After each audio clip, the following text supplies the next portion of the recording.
Welcome to Breaking the Couch, a weekly conversation demystifying what happens in and behind the therapy scene to support your healing journey. We're your hosts. I'm Dr. Dowdson, a licensed clinical professional counselor, a certified school psychologist, and a trauma specialist with Playfully Psyched. And I'm Dr. Jo Harchi with Soft Art Psychology, a licensed clinical psychologist. We're here aiming to provide you with mental health tools to address the cycle of generational trauma across the age span, from infancy and childhood to adulthood. For more information, visit our Instagram page at Breaking the Couch or our website, breakingthecouch.com.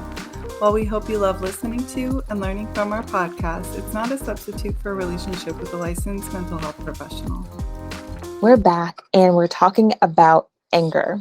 So this season of joy and love and all the feels, actually, anger is one that might come up, right? And so let's discuss with the audience, just dive a little bit deeper in what is anger, what does it look like, if it's ever confused for something else, and what to do with it. I think that is a great idea. Yes, I know that for a lot of people, including myself or with clients, I'm checking in with how it feels in the body, right? So I'll tend to kind of direct someone or ask someone to check in with what they're feeling in their body when they're noticing that they're feeling angry. Yeah, I don't know. That's kind of where I start. For me, I feel it in my heart space in my chest. My heart races a little bit more. There might be some tension in my shoulders, but everybody's different. Some people feel it in their throat or in their mind. Yeah. I love that, right? So you're putting that somatic experience, what's happening in the body, to the emotion, which is so really helpful. I think it's also helpful to break down where you first feel it versus where you feel it when it's the most intense. So one of the examples I always use, and I don't know why, I don't know what's up with my physiology or whatever, but I feel when I am at the highest point of anger, I feel it in my ears. So not the inside of my ears, but actually the cartilage and the skin around it, because they feel like they're getting hot. They feel like they're on fire. And so people who know me well and now throughout these podcasts will know, sometimes I'll say, my ears are getting hot, right? And that is the last straw cue that I may not be able to control the next set of words that are coming out of my mouth because we are at that point. And so I've known about that for years, but if I have to sit here and think about where do I first feel the anger, because that's not going to be that first cue. There's all these other things happening in my body before I get to the ears. The ears will start to warm up and then they get hot, right? And so I think I'm feeling it in my hands. My hands are tingly. I might be more likely to ball my fists up. They start to feel warm. I might feel a little bit in my throat, my eyes, because I think sometimes it'd be frustrating for people when they have this experience, but sometimes if I'm really angry, feeling a lot of anger, I might also cry. And it's not the ooh, ugly cry, but it's the uncontrollable, my eyes are watering and water's coming from my eyes. So those are things that are going to be happening before I would notice my ears getting hot. So just kind of that progression of what that looks like or feels like in your body is more appropriate. And then also helping to distinguish, when is it anger and when might it be something else, which I think is a much harder task for people because it's probably less familiar. Absolutely. Thank you for pointing out the progression. That is such a good point, especially if we're trying to sort of track or notice what's going on before it gets to the point of heart racing or for you, warm ears. Totally makes sense.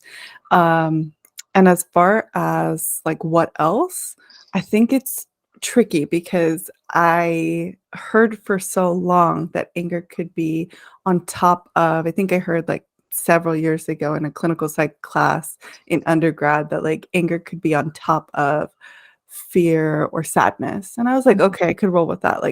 I don't want to have anger. That sounds great. I'm always sad or afraid when I feel anger. That's great.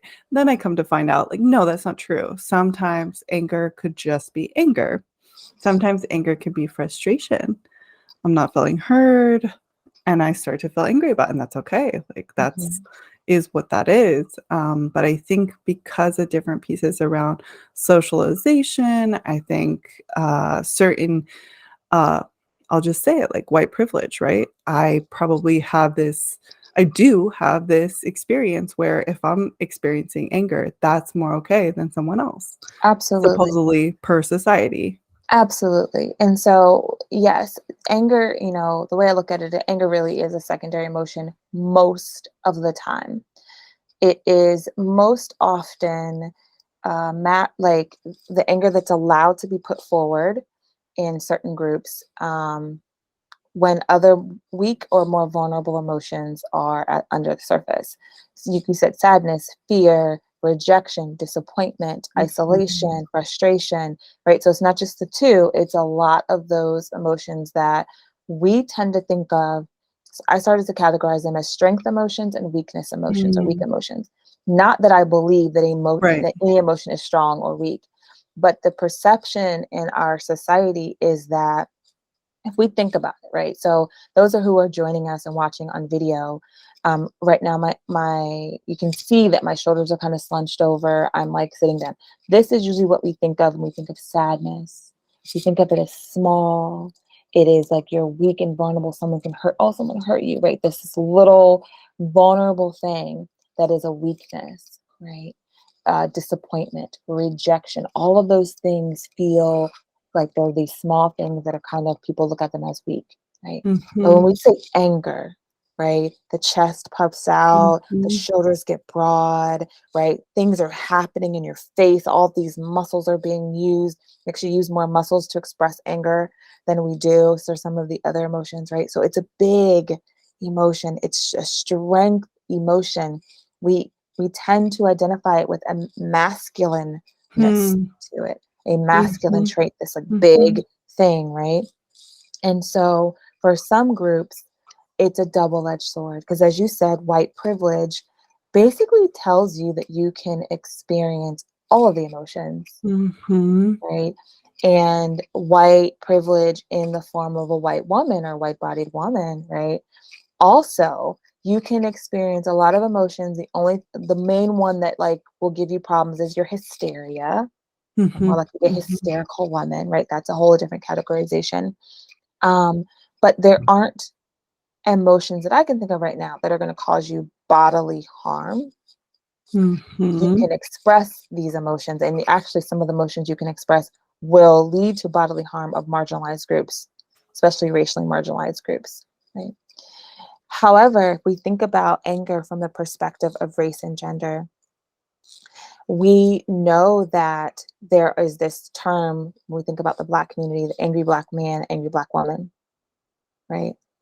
mm, So anger is as acceptable as it is unacceptable for these communities. Anger is thrust upon you that even when you're not smiling, when I'm not smiling as a Black woman, someone will be more likely to assume that I'm angry or something is wrong with me oh, than they mm, are that I'm just existing, right? And at the same time, when I say something to express a confusion mhm, or anything other than agreement, I'm automatically angry,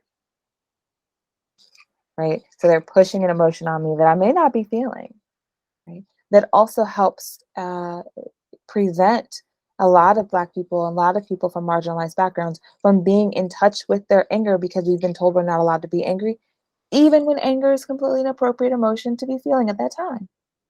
so racism continues to be this oppressive, gaslighting experience where yeah, I could see that just being so shitty, yeah, Mhm, mhm. Exactly, and and so dangerous. and Mhm, dangerous, exactly. mhm, Not being able to fully express the full breadth of the emotional experience, and then mm, knowing that if you do, there may be really harsh consequences wow, for having that, right? And so I know that sometimes people from racially marginalized backgrounds have a hard time discerning everything is either anger, right? A lot of things are just, I'm angry at this, I'm angry at this, I'm angry at this. And sometimes it's accurate and valid. They actually are angry in those things. But sometimes it has been that, well, I'm not allowed to be sad. Mm. Sad is weak. Sad doesn't get the job done. Mm. Sad isn't an emotion I've been allowed to feel, because when I cry, they ask the white girl if she's okay, Wow. right? No one listens when I'm crying. No one Mm. cares about a Black woman's tears or a Black man's tears. Mm. Nobody cares about that. That's not gonna push change. Anger will push change, right? So this is not, I'm saying this and laying this out in a cognitive way, but when you have decades, centuries, and a lifetime, even for one person, of being indirectly told that your sadness, your frustration, your hurt, your rejection, your isolation, your discrimination, your oppression, all those things don't matter, but we Mm. will do something about your anger. Now, it may not be something good we're going to do, right? We may shoot you, we may jail you, we may Look at our field, mental health. right, we may have you committed, hospitalize you, we may take your job away, we Jeez. may take your children away, we may Mm. sexually assault you. Like, all these things may Oh my happen, but God. we're going to do something. We're going to acknowledge when we see you angry, right? Because then we're going to say we're afraid. Mm.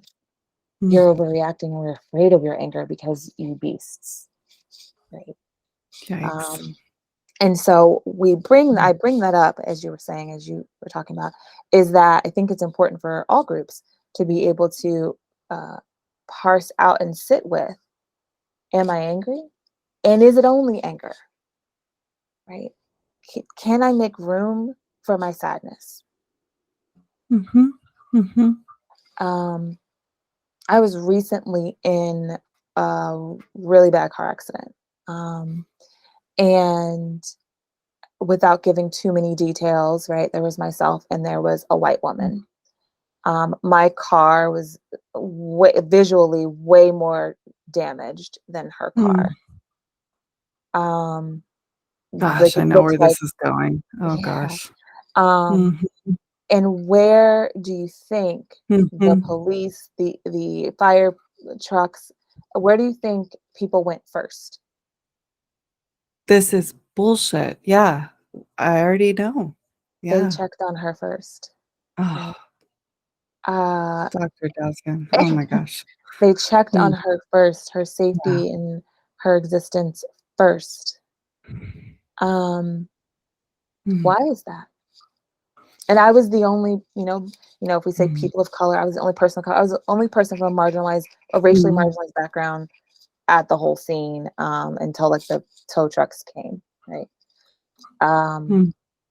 but that was an interesting thing, that probably, and even uh, with that person, right? Um, everything happened to her for her first. Not saying no one ever came over to check on me. Um, but why it was a curious thing of, why would you go to the least damaged car That's not first? curious. You're Yeah, that's not curious. Hmm. Hmm. That's racism, again, being super dangerous. Hmm. Hmm. And so I with know that, Yeah, go ahead. Mhm. with that, right, I felt a lot of feelings, Yeah. right? And there's more to it, but anger was for sure one of them, right? Like, disbelief, confusion, isolation, sadness, absolutely, of like, what just happened to me, Mm. fear, all these things, right? All of my emotions were valid. I didn't show any of them. Mm. It wasn't safe for me to show any of them. It wasn't safe for me to tap into any of them. This is one of the first times I'm even talking about this. Yeah, People in my life don't even know that this happened, right? right. Um, and so what I'm asking our listeners, our viewers, to do is to sit with these experiences that you have, and allow yourself to parse through the different emotions you could be having, in addition to, alongside of, or instead of anger, right? All of them, all, it could be more than one, and it's okay for you to have that emotional experience. It's okay for you to reflect on that with yourself. Um, and explore that. And you need it and you're deserving of it. Yeah, thank you for sharing that and the affirmation that somebody is that you listening are worthy of that space. Mm-hmm. Mhm. Mm-hmm. Yeah. As are you, Dr. Downton. Like, what the hell? Yeah. I can't say we're surprised, but this is so damaging. I don't know. Yeah. Dangerous. Like, Yeah. I know that your brain is okay. I know Mhm. that your body is somewhat okay, right? Like, but they didn't know any of that. They have no clue. Those kind of Mhm. accidents can really hurt someone's brain or body. Mhm. Mhm. Yeah, they wouldn't have known, right? And Mm, so I think it was one of those subconscious reactions. I don't maybe it was overt, but I just think it was one of those. Well, where do we go mm, first? Who is going to be more vulnerable and deserving of care? mm, Not that person. Of course, not that person. mm. Even though, yeah, it was so many layers. Like even though my car was the one like still in the middle of the street, like still the one in Wow. the most danger. Literally, when I finally did get out of the car, they were like, "Oh, well, be careful because you could still get hit." Like I was like, they're like, we don't want you to get hit again," like. Um, and so it's like, well, clearly my car was the most damaged and the most still vulnerable state, but that wasn't the one that you came to first. It was just an interesting, Wow. right? Um, so with that, kind of we do have resources. I know you had talked about this a little bit offline, but I actually have a meditation to help people kind of explore their anger, to guide them through that a little bit, on Insight Timer. So it could be really helpful for people who, if accessing an auditory meditation is something that's good for you, you could do that. We'll put the link to that in our show notes. Can I Was just there, jump in real yeah, quick about that? absolutely. That's what just Okay, that is my favorite part of our talk on anger. Besides the fact that all the different things that we talked about anger around, one of my favorite things is that meditation. I go back to that personally. I share it with my clients. My clients love it. Definitely think about checking it out. Um, even when you're not angry, right? Or not experiencing anger, I should say, it's a great time to check it out then, because when anger does arise, we can kind of have some understanding of where to fall back into or what to kind of do to tend to our needs. Mhm. I like that. And, it kind of goes back to like, the best time to do most of these things that we talk about, most of the resources that we try to provide, is usually when you're in your calmest state, right? When you're in your comfy, cozy body. And we Mhm. get it, that you also need things to do when you're not in that calm state. But it could just be really Sure. helpful to give your brain an opportunity, your brain and your body an opportunity to practice, and explore when it's already settled, right? And that way you have those resources more readily available at your fingertips when you are more elevated. You don't even know what you're about to see when you tune into this meditation. Seriously, like I said, it's one of my favorite tools for anger. That's so awesome. I'm honored that it is a popular one Mhm. for you, and that it's helpful. You know, Exactly. Mhm. so I hope that other people are able to get some of the skills and resources and healing that they need from it as well, while it's posted.